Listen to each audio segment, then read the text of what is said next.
Hello बच्चों। तो देखो, आज की वीडियो काफ़ी इम्पोर्टेंट है। यानी यहाँ ऐसे क्वेश्चन करने वाले हैं आज हम, जो कि ऐसे नहीं बन जाएंगे कि आप लोग बैठे और बन गया। काफ़ी ज़्यादा लंबे और लेंदी हैं, काफ़ी ज़्यादा टाइम लगा है हर क्वेश्चन को करने में। मुझे बहुत टाइम लगा, क्यों?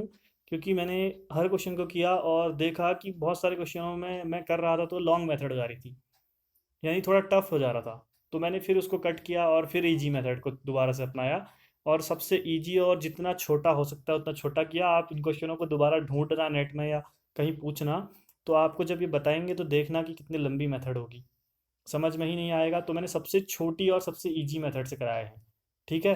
तो इसलिए काफ़ी टाइम लगा है मुझे इस वीडियो को बनाने में, यानी वीडियो भी एक बार करप्ट हो गई थी आधे में, दोबारा से शुरू कर रहा हूँ। और साथ में नोट्स बनाने में तो इतनी ज़्यादा मेहनत लगी है आज के इसमें। तो मुझे अब लगा कि आप लोगों को बहुत ध्यान से पढ़ना चाहिए इन क्वेश्चनों को। और कोई सिलेबस छोटा होने वाला नहीं है। कई सारे बच्चे हाँ ये सोच रहे होते हैं कि गवर्नमेंट ने बोला है कि 33% छोटा होगा सिलेबस, तो उन्होंने क्या छोटा कर रखा है मैथ्स में आपको मैं बताता हूँ। बाकी सब्जेक्ट में हो सकता है कि उनने कुछ चैप्टर हटा दिए हों, लेकिन यहाँ पर कुछ भी चैप्टर नहीं हटा रखे हैं जैसा अभी तक का देखा गया है। हो सकता है आगे आने वाले टाइम पर हटा दें, लेकिन जहाँ तक उन्होंने क्या किया गया है कि हर चैप्टर में से 33% सिलेबस को हटा दिया है। अब कैसे हटाया है? आप ये कहोगे कि हमारे पास 6.5 तक हैं चैप्टर, तो क्या उन्होंने 6.3 तक ही आएगा कहा है? तो ऐसा नहीं कहा है, ठीक है। तो वहाँ पर क्या होने वाला है,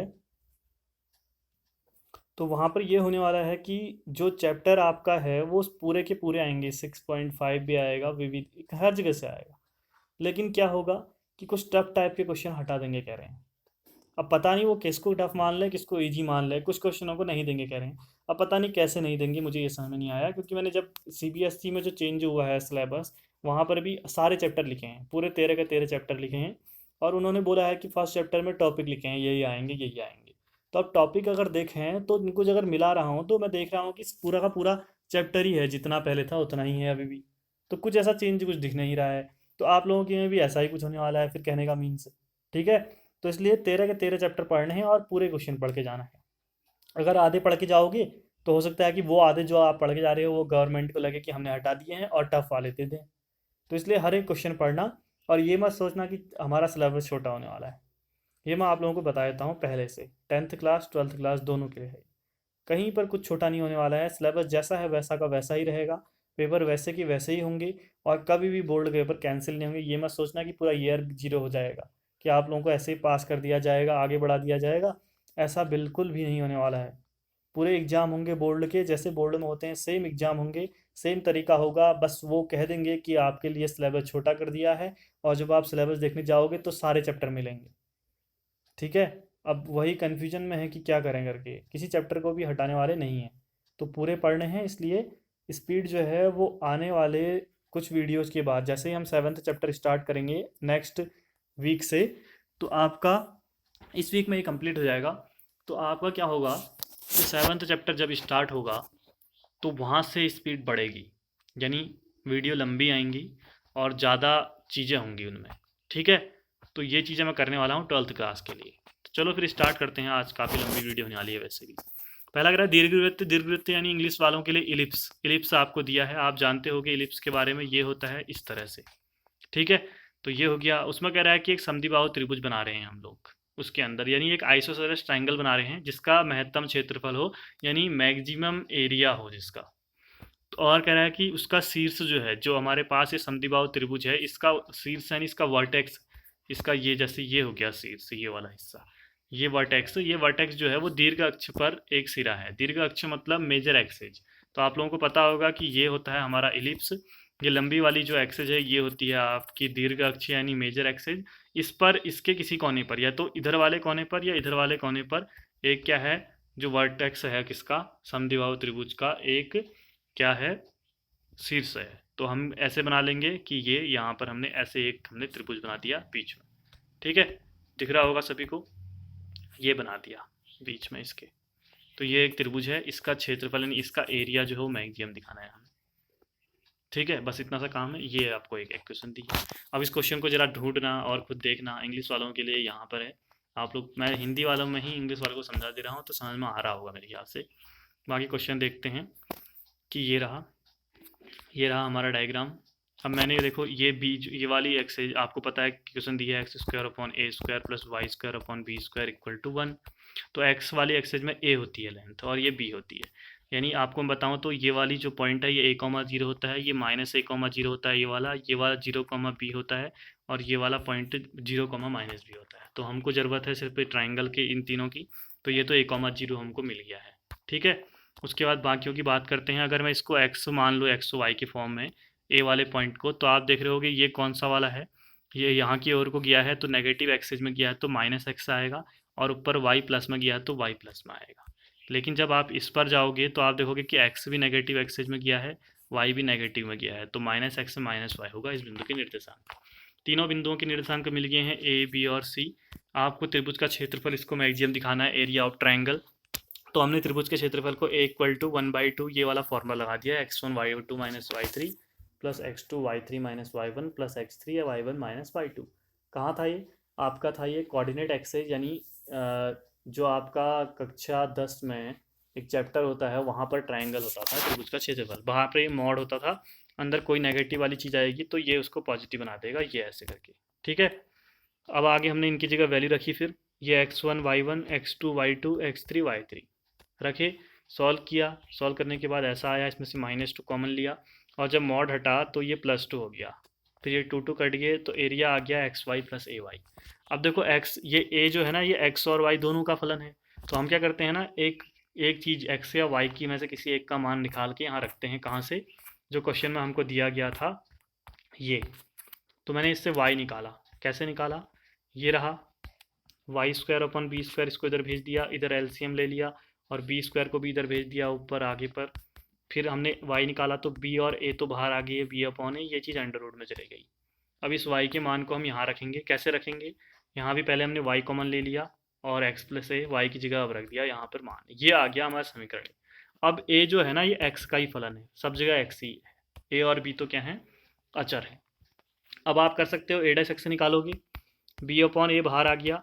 अब ये पहला फलन, ये दूसरा फलन, पहला दूसरे का अवकलन, फिर अंदर करोगे तो ए स्क्वायर का तो 0 हो जाएगा, एक्स स्क्वायर का -2x हो गया, प्लस फिर दूसरा फलन, और पहला x प्लस ए, एक्स का 1, ए का 0, तो 1 + 0 1 ही आएगा, ये रहा। फिर यहाँ पर एलसीएम ले लिया और यहाँ 2 कट गए, और ये जो -x है इससे अंदर मल्टीप्लाई किया इस तरह से, तो आप लोगों ने देखा कि ये इस तरह के कुछ आ गया ऊपर। फिर हमने ए डैश एक्स को 0 रखा। आपको पता ही है मैक्सिमम दिखाने के लिए या अधिकतम के लिए क्या होता है, 0 रखना पड़ता है। तो 0 रखा, जैसे ये चीज़ 0 रखी तो क्या होगा, ये वाला 0 में चले जाएगा, नीचे वाला 0 में चले जाएगा, और ऊपर वाले में माइनस भी कॉमन ले लिया है इस वाले में यहाँ पर, तो माइनस भी 0 में चले गया। एक इस तरह का हमारे पास ये आ गई इक्वेशन। बीच वाले के टुकड़े किए, 2ax -ax, फिर शुरू के 2 में कॉमन लिया, लास्ट के 2 में लिया, तो इस तरह से आया। एक बार इसको 0 रखा तो x का मान माइनस से आया, एक बार इसको 0 रखा तो x का मान a/2 आया। अब आपको a डबल डैश एक्स खुद निकालना है, ये रहा ax। ठीक है, ये यहाँ पर पहुँचे थे ax, a double dash x, फिर से भाग वाला नियम लगाओगे, यहाँ पर निकालोगे।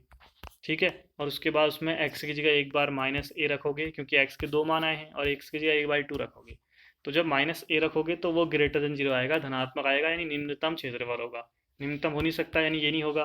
फिर a डैश डबल डैश, ये x की जगह a/2 रखोगे तो ये लेस देन 0 आएगा, यानी उच्चतम होगा मैक्सिमम। आपको मैक्सिमम निकालना था तो ये वाला सिद्ध हो गया, और x की जगह a/2 रखना होगा। अब आपको क्षेत्रफल निकालना है, तो समीकरण a बनाई है कहीं पर आपने, ये रही, यहाँ पीछे देखो, ये आपको एरिया निकालना है। ठीक है, क्षेत्रफल को निकालना है, कह रहा है क्षेत्रफल ज्ञात कीजिए, कहा है क्वेश्चन में। ठीक है, तो यहाँ x की जगह a/2 रख लेंगे, तो हमने यही काम किया। फिर x की जगह a/2 रखा और हल किया तो 3√3/4 इंटू ए बी आया। यही आपका आंसर है, और मैक्सिमम दिखाना है तो ये वाला हिस्सा भी दिखाना पड़ेगा। ठीक है, तो ये हो गया पहले का आंसर। तो इस क्वेश्चन को जब आप देखोगे तो मुझे इसमें काफ़ी टाइम लग गया, बहुत देर तो मैं इसलिए अटक गया कि मैं यहाँ पर गलती कर रहा था, -x से जब मल्टीप्लाई कर रहा था तो -x² -a² लिख दे रहा था। फिर मैं सोच रहा था कि ये कट जा रहे हैं तो -2x² आ रहा है, फिर 0 रखने पर x = 0 आ जा रहा था। अब x 0 हो नहीं सकता, क्योंकि x एक साइड है उसकी। ठीक है, वो 0 हो जाएगी तो अंदर त्रिभुज ही नहीं बनेगा, तो यहीं पर अटक रहा था। यानी ये मिस्टेक मुझसे हो रही थी जल्दीबाजी में। जल्दीबाजी में भी नहीं कि हम सोच रहे थे कि हाँ हमको तो सब आता है भाई, हम चलते जा रहे थे, वो तो मैं रुक गया यहाँ पर, नहीं तो आगे पहुँच जाता तो काफ़ी चीज़ गलत हो जाती। तो आप लोगों को भी ध्यान रखना है कि ऐसी मिस्टेक नहीं करनी है। और उसके अलावा भी एक दूसरी मेथड थी थीटा वाली, एंगल वाली, वो काफ़ी लंबी है, तो उस वाले को मैं कराना नहीं चाह रहा था, इसलिए मैंने नहीं कराया है।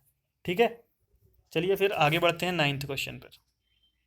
तो 9th क्वेश्चन को ज़रा देख लो, एक बार पढ़ लेते हैं क्या कह रहा है, क्योंकि अच्छा क्वेश्चन है, फालतू क्वेश्चन तो बिल्कुल भी नहीं है, मैं बता रहा हूँ। ठीक है, कह रहा है कि एक आयताकार आधार है, यानी रेक्टेंगुलर बेस है, यानी जो हमारा कमरा है, मान लो टंकी है, नीचे का हिस्सा रेक्टेंगुलर है, यानी लेंथ है और ब्रेथ आती होगी। उसके अलावा कह रहा है 2 मीटर आयताकार दीवारें हैं, दीवारें भी रेक्टेंगुलर हैं, यानी इसमें भी, और इसकी गहराई 2 मीटर है। अब देखो जरा टंकी बनाओगे तो दीवार में ये जो गहराई कह रहा है, तो यानी ये 2 मीटर, यानी क्या आ गया, हाइट है, H = 2 मीटर हो गया। ठीक है, और 8 मीटर क्यूब आयतन यानी वॉल्यूम है, तो वॉल्यूम होता है 8 मीटर क्यूब, तो हम वॉल्यूम की जगह LBH लिखेंगे। 8 मीटर क्यूब, H की जगह आप 2 रख दोगे, तो LB = 2 अपॉन में चले जाएगा, तो LB = 4 आ जाएगा। ठीक है, जो चीज़ कह रहा हूँ वो आएंगी काम की। ये हो गया। कह रहा है कि जब टंकी को बना रहे हैं तो आधार जो है नीचे वाला हिस्सा, इसमें तो 70 रुपये पर मीटर स्क्वायर लग रहा है, यानी 1 मीटर स्क्वायर में 70 रुपये लग रहे हैं, और दीवारों को बना रहे हैं तो 45 रुपये पर 1 मीटर स्क्वायर में लग रहा है। तो न्यूनतम खर्च निकालो जरा, यानी मिनिमम कॉस्ट निकालनी है उस टंकी को बनाने की। आपको पता है टंकी बना रहे हो तो आप दीवारें बना रहे हो, यानी आपको सरफेस एरिया वाला ध्यान रखना होगा। ठीक है, यानी सरफेस एरिया मतलब पृष्ठीय क्षेत्रफल जो होता है। तो देखते हैं कैसे किया है फिर। तो ये हो गया, ये चीज़ें मैंने अभी बता दी आपको। हाइट 2 है, वॉल्यूम 8 है, तो LBH, H की जगह 2 रखेंगे, LB यानी H/2 चले जाएगा, LB 4 आ जाएगा। आधार बना रहे हो यानी बेस बना रहे हो तो 70 रुपये 1 मीटर स्क्वायर में लग रहा है नीचे वाले में, और दीवार बना रहे हो तो ऊपर 45 रुपये लग रहा है। तो हमने न्यूनतम खर्च यानी मिनिमम कॉस्ट निकालनी है। कुल लागत निकालते हैं, टोटल कॉस्ट सी से दिखा रहा हूँ। तो आप अगर नीचे वाला एरिया देखोगे ज़मीन वाला, तो इसमें इसकी ये इसका क्षेत्रफल क्या आएगा, इसका एरिया, लेंथ और ब्रेथ है इसमें, तो L × B आएगा। L × B, अब 70 रुपये खर्च है तो 70 से गुणा कर दोगे, प्लस अब दीवालों का, ये वाली दीवाल मतलब साइड की दीवालें देखो, ये वाली दीवाल और ये वाली दीवाल, इसमें क्या आएगा, इसमें अगर B और H आएगा तो इसका एरिया B × H होगा, इसका भी B × H होगा, 2BH हो गया। ऐसे ही इसके सामने वाली दीवारें होंगी यहाँ, जिसमें L और H आएगा, और इधर साइड इसके सामने भी होगी 2LH, ये होगा। तो इनमें 2BH + 2HL आएगा इसका एरिया दीवालों का, और 45 रुपये है तो 45 से गुणा कर दिया।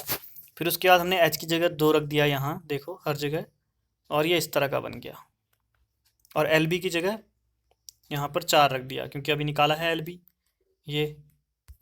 ठीक है, उसके बाद इसको हल किया तो इस तरह का आया। उसके बाद आपको पता है LB = अगर 4 है तो इससे L निकालोगे तो 4/B आ जाएगा। तो यहाँ से L की जगह क्या रख दिया हमने, 4/B रख दिया, ये दिखा भी रखा है साइड में। ठीक है, प्रॉब्लम कहीं नहीं है। फिर इसके बाद इनका LCM ले लिया है, ऐसा हो गया, इसको इक्वेशन 1 मान लिया। अब इसका अवकलन करो C', ये 0 हो जाएगा, ये ऐसा ही रहेगा, भाग वाला नियम लगेगा यहाँ, नीचे वाला ऊपर वाले का अवकलन माइनस ऊपर वाला नीचे वाले का अवकलन अपॉन नीचे वाले का स्क्वायर किया, ये फिर इसको दूसरा मान लिया और इसको 0 रखा, तो नीचे वाली चीज़ 0 में चल जाएगी, ये भी 0 में, तो B² - 4 = 0, और B = क्या आ जाएगा, +2 - 2। फिर C'(B) निकाला, इधर भी भाग वाला नियम लगेगा इसमें, ये लगाया, देखो कर भी रखा है आपके लिए, ये आया। फिर हमने क्या किया, एक बार 2 रखा, अगर 2 रखोगे तो 2 का क्यूब 8 होगा, >0 आएगा, यानी मिनिमम यानी न्यूनतम होगा। -2 रखोगे तो <0 आ जाएगा, यानी उच्चतम होगा, तो नीचे वाला हो नहीं सकता, उसने बोला है मिनिमम यानी न्यूनतम बोला है, तो ऊपर वाला सही होगा, यानी सी, ये B की जगह क्या होगा, 2 होगा, तो इसका मतलब B का आंसर 2 हो गया, B तो 2 आ गया। अब इसको आपको रखोगे किसमें, इसमें आपको कीमत निकालनी है ना, समीकरण 1 में रखोगे, कॉस्ट निकालनी है, तो B की जगह पर आपने कितना रख दिया, 2 रख दिया, 2 रख कर हल किया इसको तो 4 आया ये चीज़ पूरी हल करने के बाद, और हल करने के बाद 1000 रुपये आ गया, यानी कीमत जो है वो 1000 रुपये होगी। समझ गए, तो ऐसा क्वेश्चन था, उतना टफ नहीं है, लेकिन आपको समझना पड़ेगा, बिना समझे नहीं होगा। अब 10वां क्वेश्चन क्या दिया है आप देखो, मैं यहीं से समझा रहा हूँ। आपसे कह रहा है के स्मॉल के जो है वो वृत्त के परिमाप और वर्ग के परिमाप के योग के बराबर है, यानी सरकमफेरेंस, सर्कल के सरकमफेरेंस और ये स्क्वायर के पेरीमीटर के सम के इक्वल है। तो हमने कहा चलिए ठीक है, फिर हमने के = हमको पता है ये 2πr होता है, ये 4a होता है, रख दिया। यहाँ से हमने a निकाल लिया, आप चाहो तो r भी निकाल सकते हो, कोई एक चीज़। a निकालने के लिए हमने इसको इस साइड भेजा, ठीक है, फिर 4 को अपॉन में भेजा, तो a निकल गया। दूसरा कह रहा है कि हमसे सिद्ध कीजिए, यानी प्रूव करो कि जो इनका क्षेत्रफलों का योग है वो निम्नतम हो। और जब a इक्वल टू 2r हो, यानी जो स्क्वायर की साइड है, वर्ग की साइड, वो रेडियस के यानी त्रिज्या के दुगना है, a इक्वल टू 2r हो, तो उसमें आपको सम ऑफ देयर एरियाज को मिनिमम दिखाना है, यानी आपको उनके एरिया को निकालना पड़ेगा, उसको मिनिमम दिखाना पड़ेगा। तो एरिया क्या हो जाएगा, पहले का पाई आर स्क्वायर और दूसरे का ए स्क्वायर, ठीक है। यानी सर्कल का एरिया होगा पाई आर स्क्वायर और वर्ग का एरिया होगा साइड ए स्क्वायर। फिर हमने यहाँ ऊपर से ए की जगह मान रख दिया ये, और इसका a माइनस बी का होल स्क्वायर खोल भी दिया ऊपर, नीचे 4 का वर्ग 16 हो गया। यहाँ भी गलती हुई थी, यानी 4 ही लिख दिया था, तो होगा प्रॉब्लम, 16 होना चाहिए, तो 16 रखा। आप देखो सही आएगा, दोनों का लॉसा लिया, फिर उसके बाद हल हुआ कुछ और ऐसा आया। फिर आपने क्या किया, नहीं इसी तरह का रहा, हल नहीं हुआ। फिर ए डस आर निकाला, आर के रिस्पेक्ट में, तो आर स्क्वायर का 2r हुआ, इस तरह से यहाँ पर इसका 0 हो जाएगा, इधर 2r होगा इसका, तो ये आ जाएगा r का 1 हो जाएगा। फिर इसको 0 रखा इस चीज़ को, तो 4 0 में चले जाएगा। फिर यहाँ पर पूरे में से हमने 4 पाई कॉमन लिया, तो ये ऐसा कुछ बना, और इससे हमने के हमने आर निकाल लिया, आर निकाला, ठीक है। हमें निकालनी क्या है, इसमें हमें निकालना क्या होता है, सारी वो डायमेंशन से निकालनी होती है, कहीं पे लिखा होगा, ठीक है, नहीं लिखा है, तो हमको इसमें निकालना क्या है लास्ट में, हमें, हाँ हमें तो दिखाना है इसमें ना, हमें क्या दिखाना है कि जो क्षेत्रफल है वो मिनिमम हो, एरिया मिनिमम हो, ये वाली चीज़ को, ठीक है। जब ए इक्वल टू 2r हो, ये रखना पड़ेगा, ठीक है। इसको देखेंगे, तो हमने क्या काम किया, यहाँ से r निकल गया इस तरह से, इसको हमने समीकरण 1 पर रख दिया, यहाँ पर जो निकाली है ये वाली चीज़, तो इससे आपका a भी निकल जाएगा, ये, हाँ जैसे ही a निकल गया, तो a और इसको देखो दोनों को, ये आपका r आ रहा है k अपॉन इतना, a आ रहा है इतना, तो इसको अगर दुगना करोगे तो 2 2 कटेगा और इसके बराबर आ जाएगा ना, तो a इक्वल टू 2r हो गया यहाँ से।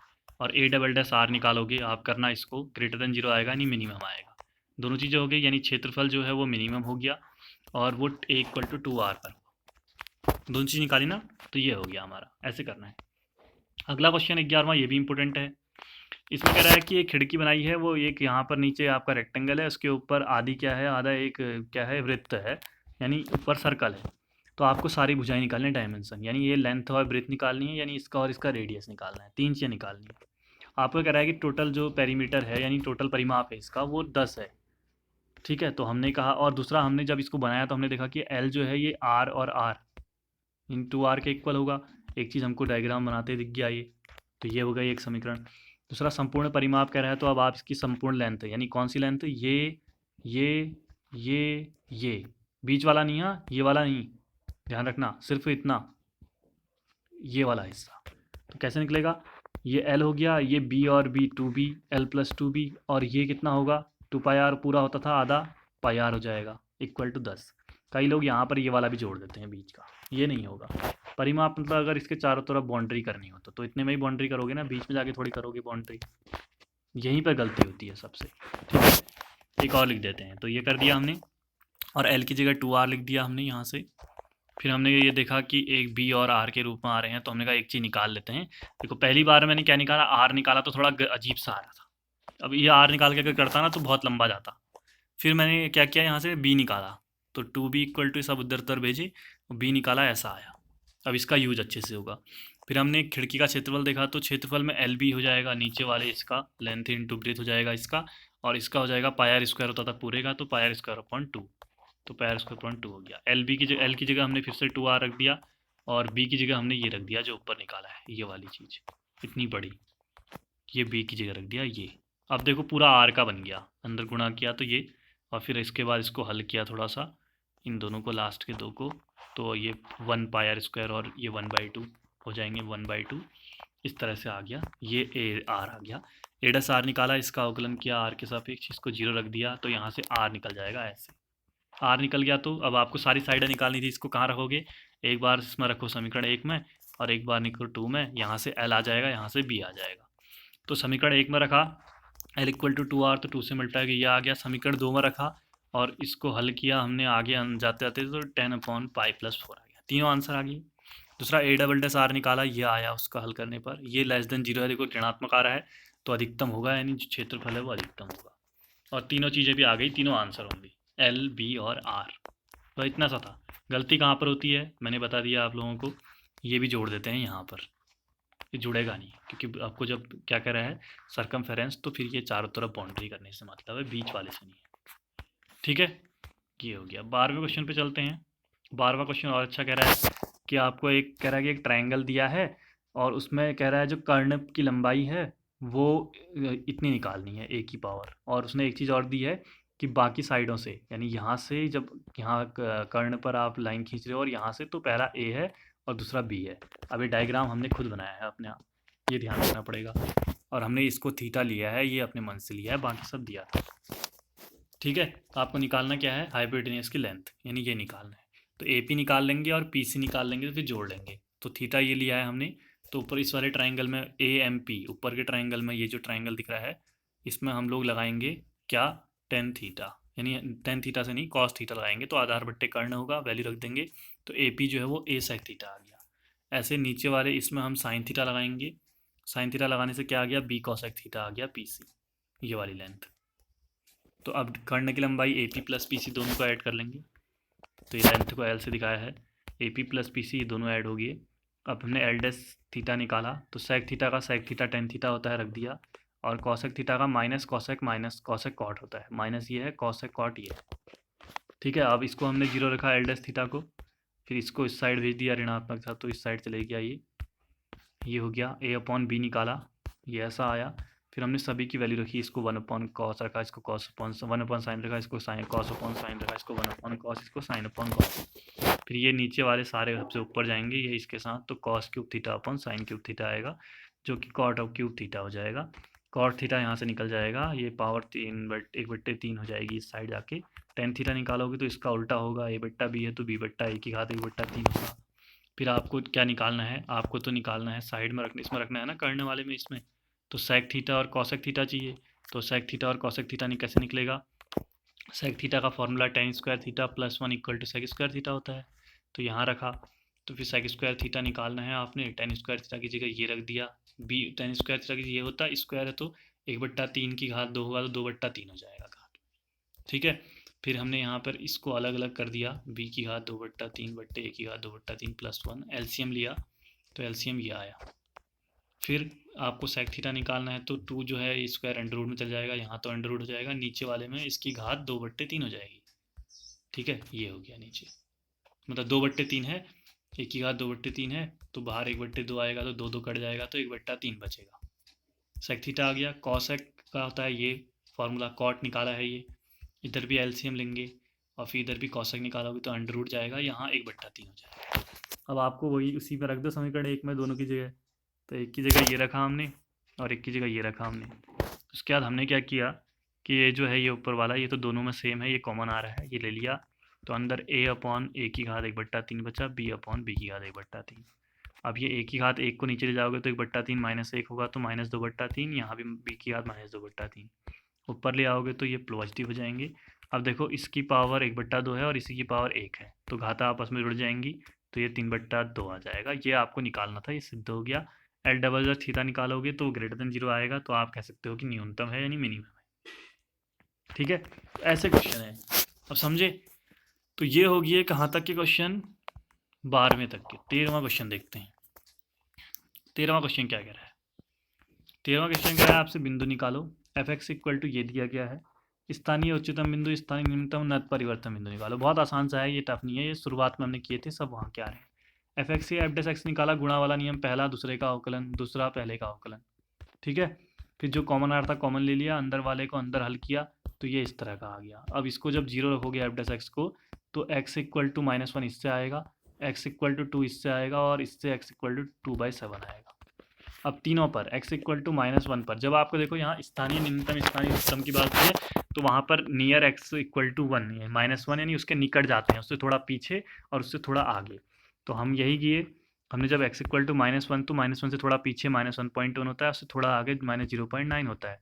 अब जो एफ डेस एक्स आपने निकाला है ये ऊपर ये वाला, इसमें रखोगे जब -1.1 तो एफ डेस एक्स ग्रेटर देन 0 आ रहा है, और जब -0.9 रखोगे तो एक्स वो भी ग्रेटर देन 0 आ रहा है, यानी यहाँ कोई चेंज नहीं आ रहा, यहाँ भी ग्रेटर देन है पहले वाले में। ठीक है, देखो यहाँ भी ग्रेटर देन 0 है, यहाँ भी ग्रेटर देन 0 है, तो कोई चेंज नहीं आ रहा दोनों में, तो ये नत परिवर्तन बिंदु हो गया, यानी पॉइंट ऑफ इन्फ्लेक्शन हो गया। अब ऐसे x इक्वल टू 2 के लिए किया इस वाले, तो 2 से थोड़ा पीछे थोड़ा आगे गए, 2 से पीछे गए तो ये F dash x less than 0, यहाँ ग्रेटर देन 0। लेस देन 0 का मतलब नीचे आया पहले और फिर ग्रेटर देन 0 का ऊपर गया। तो अब बताओ ये बिंदु कौन सा है, सबसे नीचे का है ना, तो ये स्थानीय न्यूनतम हो गया, लोकल मिनिमा हो गया। ऐसे 2.2/7 इसको 0.28 लिख सकते हैं। थोड़ा पीछे 2.7 पे गए तो F dash x greater than 0 आ रहा था और बाद में गए तो लिए लेस देन 0, यानी पहले ग्रेटर देन 0 ऊपर जा रहा था, फिर लेस देन 0 नीचे आ रहा था। तो ये बिंदु सबसे ऊंचा है ना, तो ये हो जाएगा स्थानीय उच्चतम बिंदु, लोकल मैक्सिमम पॉइंट हो गया। तो तीनों पॉइंट ये तीनों आंसर हो जाएंगे। ठीक है, अब 14 में आते हैं। ये भी आसान है, एफ एक्स दिया है, ये एक्स इक्वल टू 0 पाई दिया है, यानी 0 और पाई दो मान तो आपको दिए हैं, बाकी आप निकालो बाद में। एब्सोल्यूट मैक्सिमम वैल्यू, निरपेक्ष उच्चतम, निरपेक्ष निम्नतम, ये आसान सा क्वेश्चन है। एफ एक्स ये है, एफ डैश एक्स निकालोगे, इसका 2 cos x हो जाएगा, फिर cos x का माइनस साइन एक्स का यहाँ cos x हो गया। आपने इसको 0 रखा तो ये हो गया। इसके बाद आपने दोनों में कॉमन ले लिया cos x, ये आया। cos x को 0 रखोगे एक बार दूसरे अंदर वाले को 0 रखोगे। cos x 0 रखा तो x की वैल्यू π/2 आई, और जब इसको 0 रखा तो sin x 1/2, यानी ये π/6 आया। और 0 से पाई के बीच में ही लेना है, इसलिए एक एक ही आए हैं। ठीक है, तो आपके पास 4 पॉइंट आ गए। एक तो 0, एक पाई, दो दिए हैं, दो ये हो गए। तो चारों पे निकालो f0 की, f0 fx का निकालना है, f π/6 है, f π/2 है, पाई 1 आया यहाँ, 5/4, ये 1 सबसे बड़ा कौन है, ये है, क्योंकि ये आएगा 1.25, हल करोगे तो इनसे बड़ा है। तो निरपेक्ष उच्चतम यानी एब्सोल्यूट मैक्सिमम वैल्यू ये हो गई, और निरपेक्ष न्यूनतम ये तीनों हो गए। ये वाले क्वेश्चन मैंने कराए थे, सबसे आसान प्रश्न है। इसमें कोई एफ डैश एक्स को 0 रखना पड़ता है, बस एक्स निकालना है तो उसका एफ एक्स में रखना होता है, इसमें कोई एफ डबल डैश एक्स की कोई झंझट नहीं है। ठीक है, तो ये ऐसे हो जाएगा। उसके बाद देखो मैंने बीच के क्वेश्चन छोड़े हैं, 14 के बाद सीधे हम पहुंच गए कहाँ पर, 20वें में। यानी कौन से बचे, 15 से लेकर 19 तक के, 15, 16, 17, 18, 19, यानी 5 क्वेश्चन बचे। ठीक है, तो ये 5 क्वेश्चन अगले वीडियो में आएंगे। अभी हम 20 से आगे वो करने वाले हैं, आगे को भी अच्छे क्वेश्चन है, ये टिक मार्क वाले क्वेश्चन है, और देखो कितने लंबे हैं, तो ये करेंगे। उसके बाद ये भी अभी आज ही करेंगे, उसके बाद अगले वीडियो में आएंगे हमारे वो वाले क्वेश्चन जो बचे हैं। ठीक है, तो अभी करते हैं फिर इन्हें। तो देखो फिर अगला क्वेश्चन क्या है, एक्स और वाई दिया है और बिंदु दिया है, इस पर तरह की प्रवणता यानी dy/dx निकालना है। तो ठीक है, आसान सा काम लगा है, हमें करते हैं। आप देखोगे आसान है नहीं, लग रहा है थोड़ा सा अच्छा है, मतलब आसानी है लेकिन थोड़ा अच्छा है। x है तो यहाँ से dx/dt निकालेंगे, y है dy/dt। समीकरण 2 बट्टे समीकरण 1 करेंगे तो आपको पता है dt कट जाएगा, dy/dx से ऐसा आ जाएगा। अब बताओ t का मान कैसे रखोगे, ये तो आपको x और y दिए हैं बिंदु, अब आपको t चाहिए तो कैसे निकलेगा। क्वेश्चन में x दिया था ना, y दिया था, यहाँ पे 2 और 1 रख दिया, 2 रखा, यहाँ -1 रखा, इधर 2 को इधर ले आए तो -10 हो गया, ये एक बन गया क्वाड्रेटिक इक्वेशन यहाँ पर, यानी द्विघात समीकरण। अब इसके आप इस मिड टर्म स्प्लिटिंग करोगे, ठीक है, 5 और 2 को 3 को तोड़ा आपने, शुरू के 2 में लास्ट के 2 में, तो यहाँ से t इक्वल टू 2 और -5 आया। ऐसे इधर भी -1 है तो इस साइड जाएगा, ये ऐसा आया, ये एक द्विघात समीकरण। यहाँ भी करोगे तो यहाँ भी t से -1 और 2 आएगा। दोनों में कॉमन कौन सा आ रहा है, जो दोनों में आ रहा है 2 आ रहा है, यानी 2 ही हमारा आंसर है। तो t का मान 2 है। अब रखोगे यहाँ t की जगह 2 समीकरण 1 में, आप 2 रख दिया तो ये 6/7 याद हो सकता। तो उतना आसान नहीं था, ऐसा क्वेश्चन अभी तक नहीं किया होगा आपने। एक्स और वाई इनमें, इनको भी इनसे निकलेगा करके टी, तो यहाँ पर आया ऐसा क्वेश्चन। तो ऐसे भी हो सकते हैं, मेथड वही है, सब कुछ वही है, बस थोड़ा सा हमें सोचना है। ठीक है, तो अगला 21वां question, y equal to mx+1, ये है, ये टेंजेंट है रहा है इस पर, y² इक्वल टू 4x पर, ये स्पर्श रेखा है, तो m निकालो। तो स्पर्श रेखा तो यानी इसका dy/dx और इसका dy/dx इक्वल होंगे, तो इससे dy/dx निकाला, m आया, इससे हमने निकाला तो इससे 2 इतना आया, दोनों इक्वल हो गए, इक्वल करे और एक साथ मल्टीप्लाई इधर उधर हुआ, इससे x निकाल लिया, क्योंकि m निकल नहीं सकता, x भी है यहाँ। फिर हमने इस x को कहाँ रख दिया, वही समीकरण 1 में इसमें रख दिया, इस वाले में, y इक्वल टू mx+1 में। ठीक है, ये x की जगह ये रख दिया और यहाँ से y निकल गया। अब x और y निकल के, दोनों को हमने कहाँ रखा, दूसरे वाले में, y² इक्वल टू 4x में। बस रखते जाना है, एक से निकालो दूसरे में, दूसरे से रखो तीसरे में, ये हो गया, रख दिया दोनों की जगह। हल किया तो यहाँ से आपका m आ जाएगा आसानी से 1। समझ रहे हो ना, आसान है। पहले आपने दोनों से dy/dx निकाला, दोनों को बराबर किया, तो फिर बराबर करने के आंसर नहीं निकला था तो आपने x निकाल लिया, उस x को आपने पहले में रखा तो y निकल गया, फिर इन दोनों x y को आपने दूसरे में रखा तो आपका m निकल गया। बस रखते जाना है, आंसर आसानी से आ जाएगा। 22वां 23वां आपको खुद करने हैं। ये उदाहरण 45 और क्वेश्चन नंबर 4 के जैसे, एक बार दिखा देता हूँ मैं क्या कहना चाह रहा हूँ। मैंने आपको पहले दिन भी जब मैं पढ़ा रहा था तो मैं बता रहा था दोनों क्वेश्चन देखने में एक जैसे हैं, एक है नहीं। ठीक है, क्यों नहीं है कहा था मैंने? क्योंकि एक में बोल रहा है कि ये इस पर अभिलंब है, एक में कह रहा है कि इस बिंदु पर है। एक में तो अलग अलग वो चीज़ें बोल रहा है, जरा ध्यान देना। ये मैंने तभी कहा था और अच्छा हुआ कि इन्होंने ये क्वेश्चन दिया है यहाँ। अब ये दोनों चीज़ें आपको वहाँ से लिखो, उदाहरण 45 और क्वेश्चन नंबर 4, मिसलेनियस का क्वेश्चन नंबर 4 जो है और उदाहरण 45 जो है, इन दोनों को देखो और समझो क्या कह रहा है। ये जो है बिंदु इतने पर अभिलंब का समीकरण निकालो, तो ये तो आसानी से निकल जाएगा। लेकिन ये कह रहा है x square equal to 4y जो है ये बिंदु इतने इतने से होकर जा रहा है, तो इसके लिए अभिलंब निकालो। आप दोनों क्वेश्चनों को जाकर देखो, ठीक है, तो समझ में आएगा क्या था आखिर। ये दोनों देखो लैंग्वेज और इनकी लैंग्वेज देखो तो पता चलेगा। एक तो आसानी से हो जाता है, एक में हमें एच कॉमा के करके एक लेना पड़ता है पॉइंट। इंग्लिश वालों के लिए भी है 22वां 23वां, देख लो। एक में तो बोल रहा है कि नॉर्मल जो है इससे पास हो रहा है इस पॉइंट से, और एक में कह रहा है कि इस कर्व पर है वो और एट पॉइंट, ये पॉइंट दिया गया है यहाँ पर, लेकिन यहाँ पर पास हो रहा है बोला है। तो ये नीचे वाला थोड़ा टफ होगा, ऊपर वाला आसान होगा। ठीक है, तो इन दोनों को आप कहाँ जाकर देखोगे? वो दोनों जो मैंने बताए हैं, उदाहरण नंबर वो और क्वेश्चन नंबर ये, और उनके साथ में इसको करोगे। एक क्वेश्चन अगर इसमें से कभी ये टफ वाला आ जाएगा ना तो आपसे बनेगा नहीं एग्जाम में। इसीलिए मैं आपसे बोल रहा हूँ कि जो कहा जा रहा है उसको करो, फॉलो करो, तो आप 100 में से 100 लेके आओगे। अगर फॉलो नहीं करोगे, हर एक चीज़ को वीडियो देखोगे नहीं, क्वेश्चन खाली बस नोट्स से उतार लोगे, तो कुछ नहीं होने वाला है। ये दोनों बहुत इंपॉर्टेंट हैं, ये दोनों ही। एक 22वां हो सकता है इसके जैसा हो, 23वां इसका ऐसा हो, या 22वां नीचे वाले जैसा हो, 23वां ऊपर वाले का। दोनों की लैंग्वेज को मिलाओ इन दोनों से और फिर समझो और फिर करो। और मोस्ट इंपॉर्टेंट क्वेश्चन में इनको लिख लेना। मतलब अगर क्वेश्चन यहाँ से आया तो आधे से ज़्यादा बच्चे गलत करके आएंगे। जिनने ध्यान दिया होगा वही सही करेंगे, बाकी सब गलत करके आएंगे। एक क्वेश्चन गलत मतलब 4 मार्क्स कम, तो 96। पूरी मेहनत अगर 100 की करोगे और ऐसा क्वेश्चन गलत हो जाएगा जो यहाँ पर मैं बता रहा हूँ जो गलती होती है, तो फिर 100 नहीं पहुँच पाओगे और लग रहा होगा। ठीक है, 24वें में चलते हैं। एक कर्व दिया है, बिंदु निकालो कह रहा है, जहाँ पर वक्र का अभिलंब जो है वो अक्षों के समान अक्षों से समान अंतखंड बनाता है, यानी एक्स अक्ष और वाई अक्ष के साथ में समान वो बनाता है, एंगल बनाता है। Whose normal of the curve makes equal intercept with axes. अब एक्सेज के लिए जो बनाता है उसके लिए नीचे पर एक चीज़ दी गई है। पहले तो हमें नॉर्मल की बात कही गई है यानी अभिलंब की, तो अभिलंब की प्रवणता 1-1/dy/dx निकाल लेते हैं। तो हमने इससे dy/dx निकाला, ये आया। फिर नॉर्मल के लिए हमने निकाला तो ये -1/dy/dx होता है, नीचे रखा, ये ऊपर चला गया, तो यहाँ पर m-6y/x² आ गया। ठीक है, अब उसके बाद आपको पता है कि जो ये चीज़ है जो कहता समान बनाता है अंग अक्षों के साथ, तो +1 -1 बनाता है, ये चीज़ होती है इंपॉर्टेंट, ये स्टार लगाना कि अगर जो अक्षों के साथ समान बना रहा है ना वो +1 -1 के बराबर होगा, इसकी प्रवणता ये हुआ। एक बार आपने +1 के बराबर में लिया तो -6y/x² आया, एक बार -1 के इक्वल में लिया तो 6y = x² आया। अब इस इक्वेशन को जो फर्स्ट में क्वेश्चन में दी गई है ये, इसके साथ में सॉल्व करो। ठीक है, वो आपको करना है, अब ये करके मैं नहीं दे रहा हूँ। इससे x = 4 और y = -8/3 आएगा। और फिर एक बार इसको समीकरण 1 से करो इसके साथ, तो उससे आपका x = 4 और y = +8/3 आएगा। दोनों को मिलाओगे तो 4 तो दोनों में है, लेकिन यहाँ एक -1 प्लस है तो +-8/3 होगा। ये आंसर है, ऑप्शन में है। तो ऐसे करना है, बस इतने क्वेश्चन है। ये वाली चीज़ अगर सॉल्व ना हो तो मुझसे पूछना, मैं बताऊँगा, लेकिन पहले खुद ट्राई करो और हो जाएगा। ठीक है, तो आज इतने कंप्लीट कर दिए हैं, अब बस एक वीडियो बचेगी, इसके बाद वो आ जाएगी नेक्स्ट डे, और फिर सैटरडे को मैं आप लोगों को पेपर में आए हुए क्वेश्चन दे दूंगा इस चैप्टर से। और उसके बाद मंडे से नेक्स्ट जो भी मंडे या ट्यूसडे जो भी आपकी वीडियो होती है उस दिन से आप लोगों को कराया जाएगा नई बुक जो बहुत इंपॉर्टेंट है, इंटीग्रेशन समाकलन। ठीक है, तो मिलते हैं अगले वीडियो में, तब तक के लिए बाय बाय।